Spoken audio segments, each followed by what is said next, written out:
Now, KTBS 3 News continues. Welcome back. We have a special guest in studio this morning. United States Senator Bill Cassidy joins us right now. And good morning. Thank you for joining us. All right, so you are planning a tour of Overton Brooks. Tell us about that. Well, obviously Overton Brooks has had their problems, as had the VA system. I'm a doc who's been working in the charity hospital system for 25 years. My mission is to make sure those veterans get the care they were promised and deserved. So I'm on the VA committee in D.C., but also this gives me a chance to just observe on my own, hopefully kind of filling out the statistics and the stories with that which I can see. Okay, I like it. So mental health reforms were successfully attached to the Senate budget. Tell us a little bit about that. Yeah, everybody watching has been affected by a family member or someone they know with major mental illness.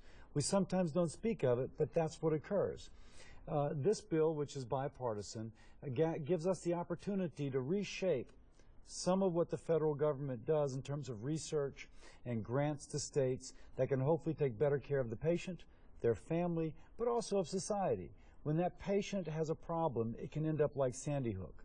Not everybody with mental illness is a criminal, but we do see a disturbing pattern of young men with diagnosed but poorly treated mental illness taking up weapons and hurting others. We have to stop that. Absolutely. Now, Obamacare is a controversial issue, and you've said that you want to repeal and replace Obamacare. What's your plan for doing that? Well, the King versus Burwell Supreme Court decision, which will be announced in June, is going to rule as to whether or not the federal government, the Obama administration, has implemented the law illegally.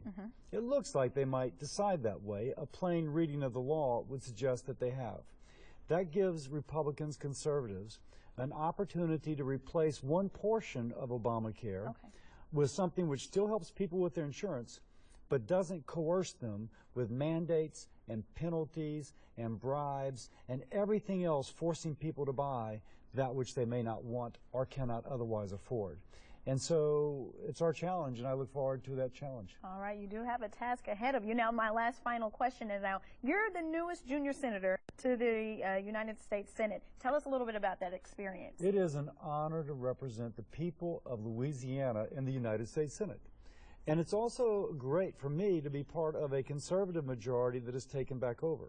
If people haven't noticed, for the last 6 years, the Senate didn't work like it was supposed to. It was Harry Reid dictating what everyone else did. Now there's debates, there's arguments, there's discussion, and there's bills being passed. That's a good thing. The people of Louisiana are having their views represented. That's the way it's supposed to be. All right. Well, we are out of time. Thank you so much for stopping by and joining us, okay? Thank you. All right. We'll have more news and weather after the break. Stay with us.